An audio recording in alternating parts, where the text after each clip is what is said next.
மதுரை மாவட்டம் மேலூர் சிவன் கோவில் அருகே பழமையான திரௌபதியம்மன் கோவில் உள்ளது.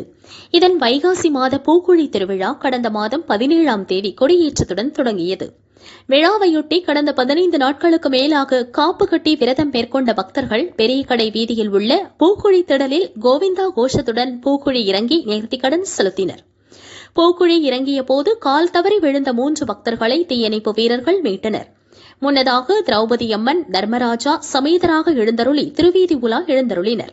விழாவில் சுற்றுவட்டார பகுதிகளைச் சேர்ந்த ஆயிரக்கணக்கான பக்தர்கள் பூக்குழி உற்சவத்தைக் கண்டு சுவாமி தரிசனம் செய்தனர்.